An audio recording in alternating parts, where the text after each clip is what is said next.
nagsisimula ang kwento ng matamis na pag-iibigan nila Florante at Laura. Sa gitna ng gubat, may isang lalaking nakatali sa puno na animoy binugbog na paulit-ulit at hinahabol ang kanyang hininga. Ang pangalan niya ay Florante. Habang nakatali sa puno, sinasabi niya ang kanyang mga nakaraan at isa na rito ang Albania, isang kaharian kung saan siya isinilang na ngayon nangangani. Oh Diyos Ama! Nasaan? Nasaan ang iyong awa? Ako'y nakikiusap! Humihingi ng tulong niyo! Paumanhin ko dito na doon pagtanggol ng Albania laban kayo doon kung taksil at napanakit. Kinuha niya ang korona ni Hari Liceo upang gawin ang kanyang minanais. Sandaling na nahihili sa Florante dahil sa sama ng loob. Pagkatapos ay muli siyang tumawag sa Panginoon. Oh Diyos Ama! Habang nagtutuso si Florante sa gubat, isang morong nangangarang Aladin ang dumating sa gubat na naghahanap ng pagpapahingahan. Oh, Florida, tadhana kay lupit mo. Kinuha mo ang minamahal ko. Habang si Aladin ay umiiyak at nagdudusa, ay may narinig siyang tinig sa kagubatan at pagkatapos ay may nakita siyang lalaki. Ano yung dinig na aking narinig? Isang naghihinagpis na tao. Sino yun? Talagang ako'y minamalas. Naghihinagpit sa kamay ni Adolfo taksil at mapanakit. Pagkatapos na marinig niya Aladin si Florante, ay nagmuni siya ng isang malaking problema. Tadhana yung sakit. Problema ko'y napakahirap kasi dahil sa aking sintang inagaw. Nagmamadali na si Aladin na mapansing humina ang boses na kanyang narinig. Kailangan ko ng madali hindi ko na mauutot ang tao yun. Na makita niya ang nakagapos na lalaki ay napansin niyang may nakapalibot ditong leon. Siya ay naghanda at nilusob ang ito. Pagkatapos niya mamatay ang leon at pinakawalan niya si Florante. Parang nakita ko na ang tao ito. Pagkalipas ng ilang oras ay nagulat si Florante. Laura! Oh, aking Laura! Nasaan ka? Tulungan mo akong makalis dito! Hindi na sumagot si Aladin at baka sa kawalang pag-asa ay matuluyan na si Florante. Sino ka? Bakit ako narito? Pwede ka na lamang. Ako ang nagligtas sa iyo. Hindi mo ba napapansin na tayo magkahaway? Marami, pero hindi na nga kailangan ng tulong. Sigurado nga ipatay na ako kung hindi ka dumating. Ngunit nakamatay na siyang tunay kong kasiyahan. Hangal! Hindi mo ba alam na dinadagdagan mo lang yung pasakit? Hindi nagpansinan ang dalawa, ngunit isinama ni Aladin si Florante sa kanyang pagpapahinga at doon sila nagpalipas ng gabi. Pagdating ng umaga ay napansin ni Aladin na malakas na si Florante, kaya ipinahiwatig niya ang kanyang pasasalamat. Maraming salamat sa tulong mo, kaibigan. Inaliw ni Aladin si Florante, ngunit napansin nitong malungkot pa rin siya. Bakit ka ba malungkot? Ano ba yung problema? Maaari ka bang malaman? Oo. Simulan ko mula sa kapinahan. Ang dalawa ay naupo upang magkwentuhan. Ako ay pinanganak sa bayan ng Albania. Kung saan ang ako si Duque sa iyo ay nakatira. Ang ama ko naman si Princess Florencia ay nakatira sa Corona. Noong namang sanggol ako, ay muntik na ako nagiging ng isang buwit.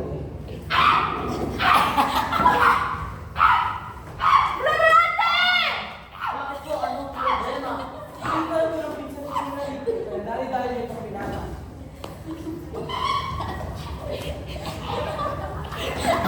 Noon naman naglalakad ako, ay kinuha ng isang almond sa akin. Pinong Japan.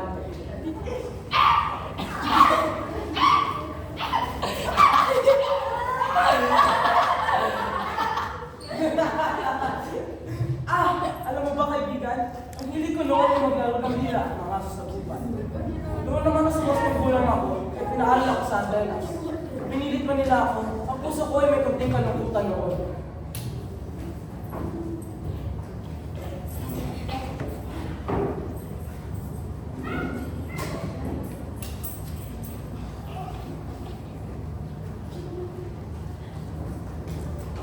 Florante, anak, kailangan mo mag-aral sa Atenas para makasang iyong mga kailangan at kaalaman. Paano aking ina? Anak, ayoko mawala ka sa aking tingin. Ngunit hindi para sa iyo. Tamang ito, kung patatangin tayo ng kalungkutan, hindi mo matagpuan ang tagumpay. Sige po, aking ama.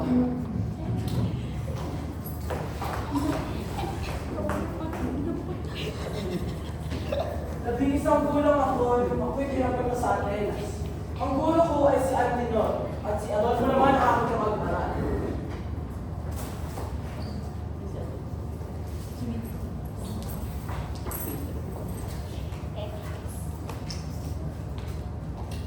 Isang dula-dulaan ang magaganap sa ating paaralan. Florante, gusto ko ikaw ang gumanap bilang isang itlogis. Ikaw naman, Leandro. Siguro, si Rina yung kasama na babae sa iyo. Hindi maaari! Ako ang nararapat bilang itlogis at hindi si Florante. Mas mahusay ako sa aming dalawa. Maghintay ka ng Florante at ang karong malaki. Ilang araw na lumipas, dumating na rin ang kanilang pagmamahal.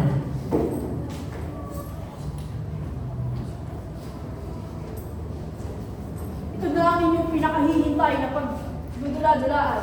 Pinapakasal mo. Sinimulan na ang dula, ngunit sa kalagitnaan ng kanilang pagmamahal.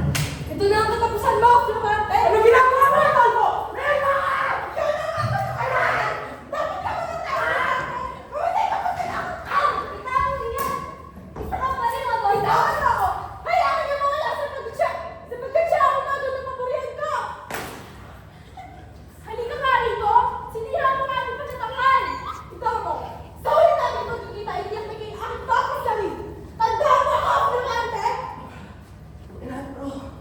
Salamat sa iyong tulong. Hindi ko lang kung paano ko tama. Salamatan.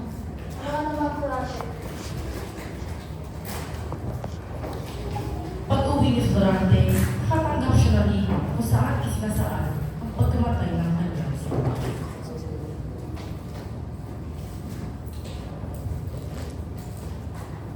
Pagmatapos po ang aking pang-aabala, mayroon ng sulat galing dito po ng Albania at aking Florante.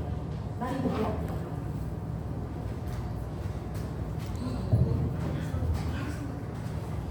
Anak, nais ko ipapatid sa iyo ngayon dahil na may pumanap na.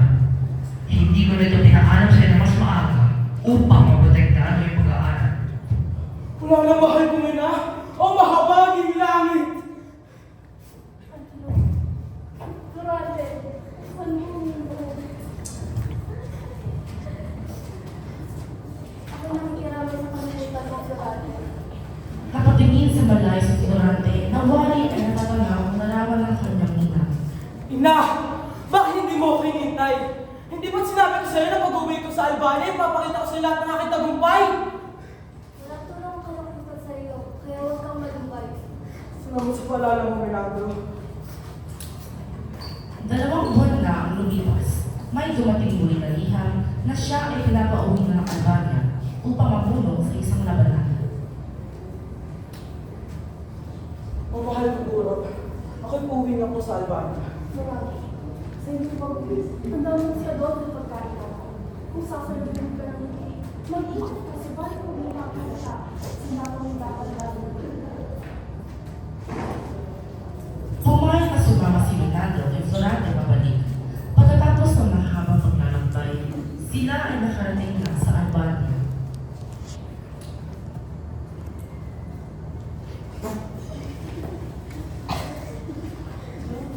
Duque Brilleo, narito na po ang iyong anak. Ama, hindi ko akalain na ganito pala kapait ang muli natin pagkikita. Sinusubok ko yung tadhana. Siya nga pala, mahal ko ama. Ito nga pala ay si Milagro, aking kaibigan. Ako po yan bang mag-ikot sa inyo.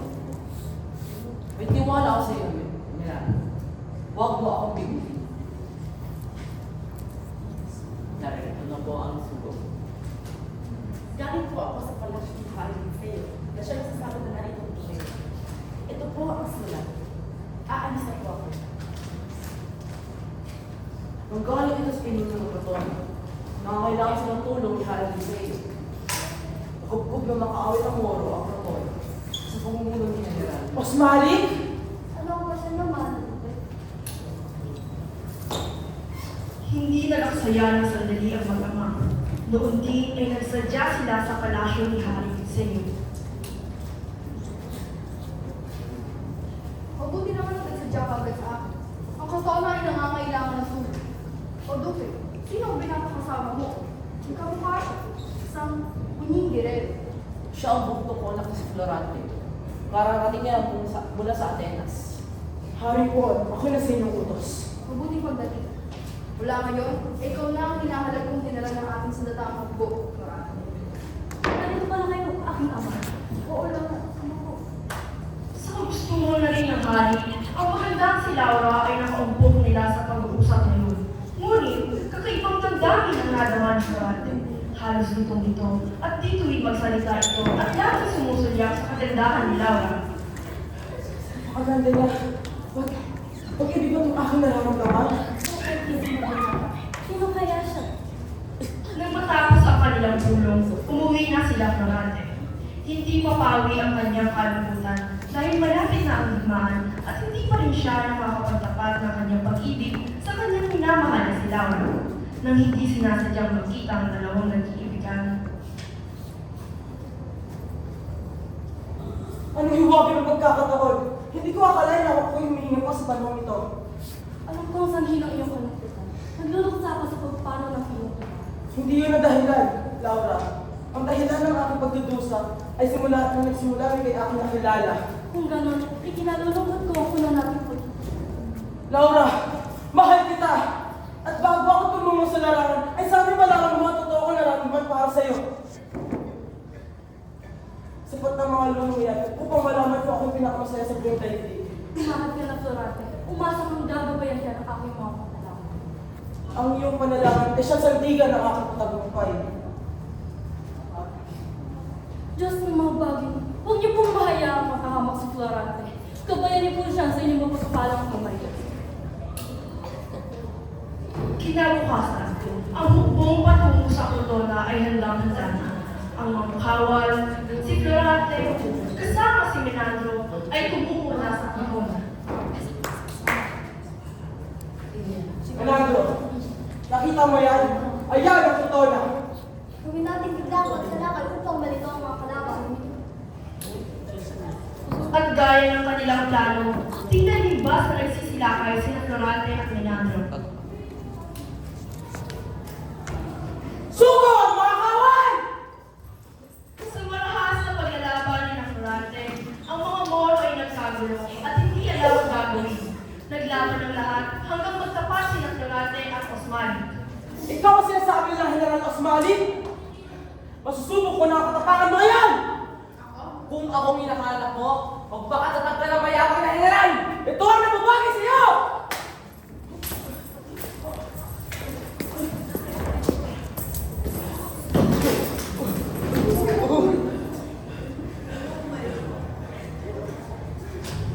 Tama sa iba.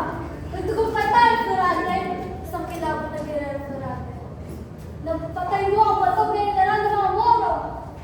Kahanga-hanga yung katapangan, Menandro. Tayo sa palasyo. Mabuhay! Mabuhay ang kalabang ligtas! Iniisip ni Florante ang kanyang minamahal na si Laura. Bumalik sila agad sa palasyo, ngunit mayroong napansin si Florante.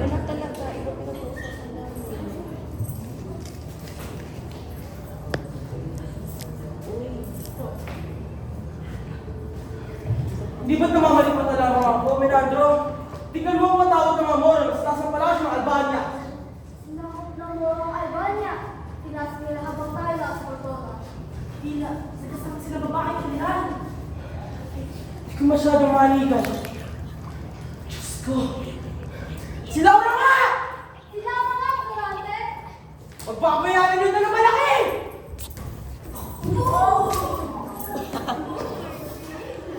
Laura! Okay, Laura! Nasaktan ka ba? Florante, salamat na ligtas mo sa kamatayan. Ang buong kahiyang sa kami ng mga Moro. Ang ating abay na salubuyan nasa kulungan. Laura, huwag ka mag-alala. At ngayon ay lulusog din tayo sa Albania. Mga kawal, mga kaibigan, magsipaghanda na tayo at lulusogin natin ang mga Moro. Magsungan! Walang lakas at katapangan ang nakahanda sa kanila. Ang mga kaaway ay parang sinaan ng salo. Kabi-kabila ang mga bangkay ng mga Moro.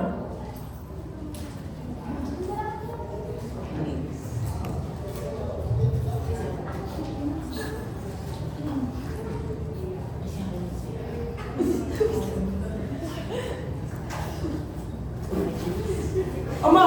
Harinig sa'yo! Saktan po ba kayo? Florante, okay lang kami ng hari.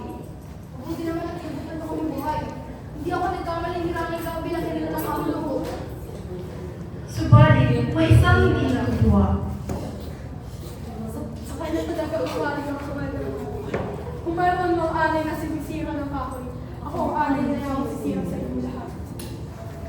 Ang tagumpay ni Florante ay sinundan pa lalong marami at malaking kapanalunan.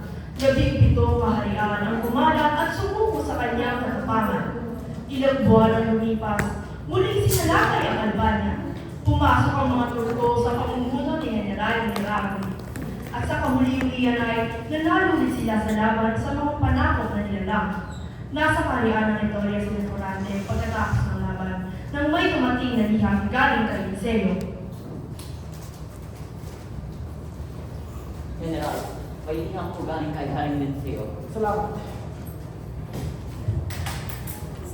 Anong sabi ko Florante?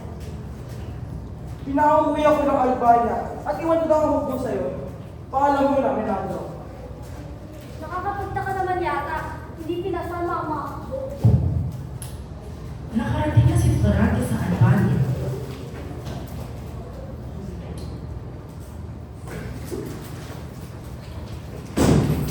Ano yung sabihin nito? Bitawan niya ako! Hindi niyo ba ako nakikilala?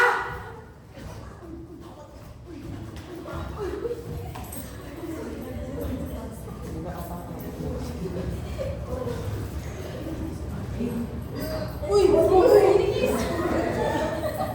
At sa laki ng kanyang pagkagulat, ay tinulong siya sa isang madilim na bilangguan at dito niya narating.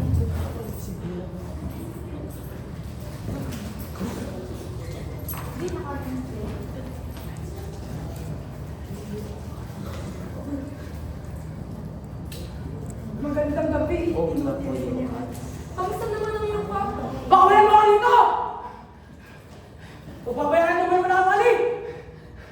Ito kayo po! Bakawalan mo ako dito! Nanahimik ka.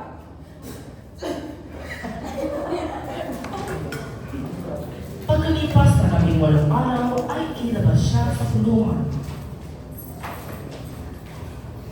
Saan niyo ako dadalhin? Wala niyo ako!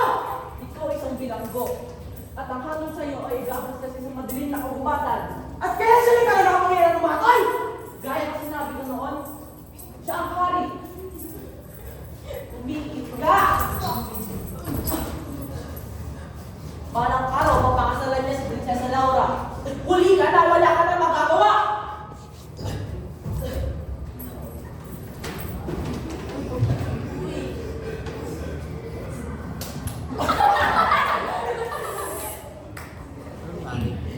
Inilabas sa tingin si Florante at inala siya sa madilim na gubat at ikinapos sa puro ng higera. Iniwan siya sa gubat. Oh Diyos Ama! Ano kalumitan ang parusa ito? Parang nakikiramay ang kapaligiran sa kanya. Misto na itong libingan na ang tanging marinig lamang ay ang huni ng ibon at mumunting hayop. Isa man ay walang makadadamay sa kanya. Ang kanyang ama ay wala na, si Menandro ay walang kaalam-alam na naiwan sa Itonia, at si Laura ay nasa kapangyarihan ng malupit na konde. Laura! Oh, aking Laura! Tinanis ang paghasa wala akong makita. Lumipas ang magdamag na hindi halos namalayan ni Florante. Isang pikit man ay di makatulog. Sa kabila ng hihinang katawan ay pinipilit pa rin makatakas. Subalit wala siyang magawa. Samantala, sa kabilang panig, isang galero ang Makabim naman ang gubat na ito. Hindi na ako magpapalik sa papa.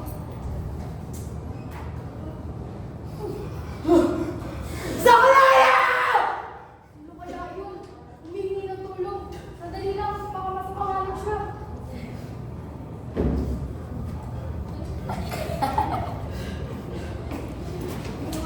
Sino ka? Ayaw ka tumitay na papayawagin na sa kamara! Huwag kang mag-alala. Ako'y pinalis ng aking sarili nga sa aming karyan. Naghahanap lang ako ng maayos kung tutuluyan. Salamat sa tulong mo, kaibigan.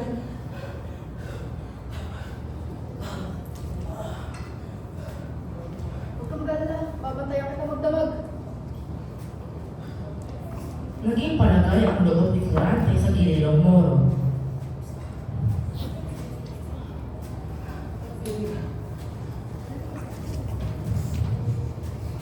Sa pangambang baka masira na mabangis na hayop, binantayan ng Moro si Florante hanggang ito'y magising. Hindi ka natulog? Okay, buti mo naman kaibigan. Kaibigan, maaari ko ba malaman kung ano nangyari sa'yo? Oo. Ang pangalan ko ay Florante. Makinig ka sa aking isasalaysay. Isinalaysay niya ang kanyang buhay mula pagkabata at hanggang sa dahilan kung bakit siya ay nakagapos roon. At sa tuwing maalala ko si Laura, ay lubos man nabubuson ako ng diwa.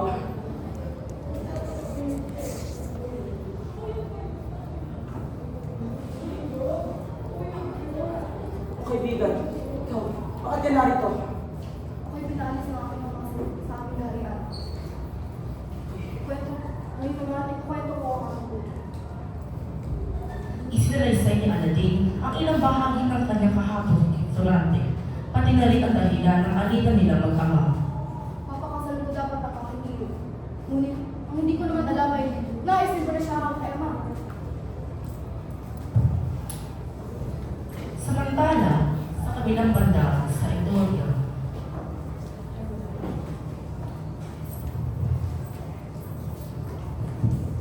Mukhang nagkakasiyahan kayo. Meron pong liham dahil pinipini ni Laura. Kay Laura? Tama nga ang aking nilala. Mga kawal, magsiyanda kayo kayong din at lulusog tayo sa Albania! at nang sila'y makarating sa harian ng Albania, Sugod mga kawal, patayin ang mga taksin!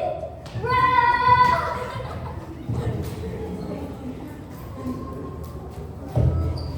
habang nagkakagulo ang mga tao sa Albania, tumakas si Adolfo kasama si Laura. Magtitingakan ka na yan, Laura! Halimaw ka! Bitawan mo ko! Iwan mo siya, Manya! Lalaki sa mga halimaw! Bakit babagay sa'yo? Maraming salamat. Paano kung malaman ko yung pangalan? Ako ay si Ferida. Maraming salamat, Ferida. Kung hindi dahil sa'yo, baka naituloy na ni Adolfo ang kanyang mas panghilang bala. Ikaw nga pala, ako si Laura. Nagpalagay loob ang dalawang dalaga at sa hina rin ng pangyayari, isinalaysay din ng pareho ang kanilang karanasan.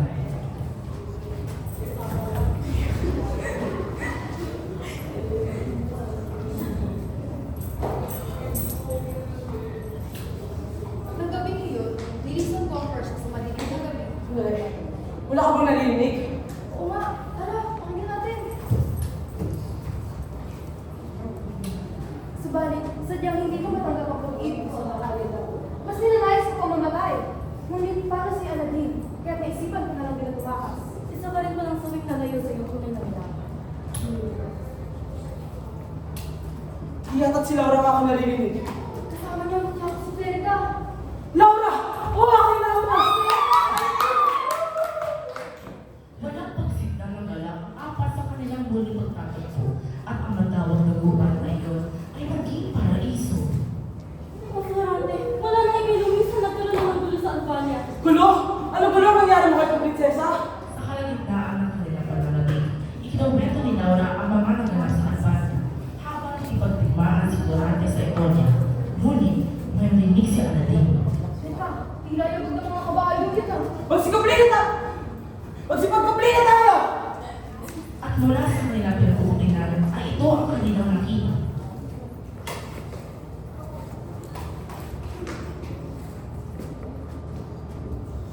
Di lang namamatay ko ng muna. Si Minandro! Siya nga! Florante! O kaibigang Florante, ang akala ko hindi na tayo magkikita. Kaibigan, salamat! Salamat sa inyong pagdating! Pagkaalis mo yung pagkulat ang aking natanggap mula kay Laura. Doon ko nabatid ang inilakapatid kong ni Adolfo para sa iyo.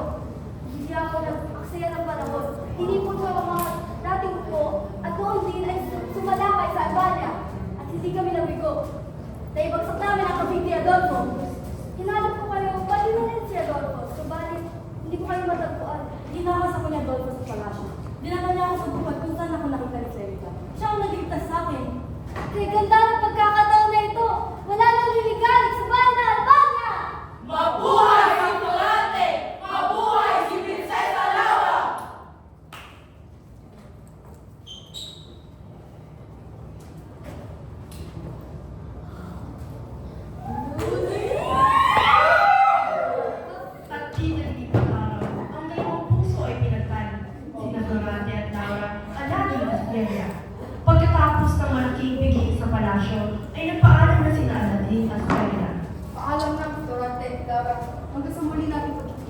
Pagpalain ko ni Bathala, Galida at Aladdin.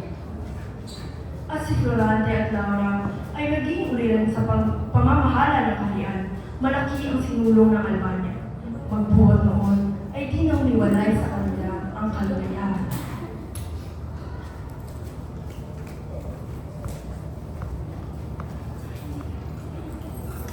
Ayun lang po. Salamat po sa pakikinig. Isa naman po malakas na hiyawan at palakpakan dyan!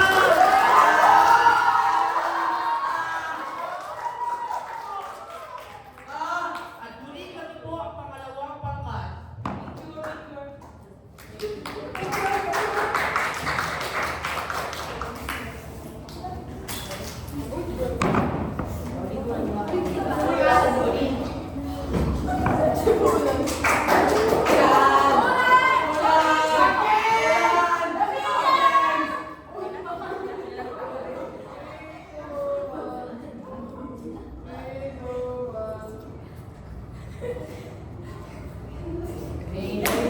Salamat po ulit!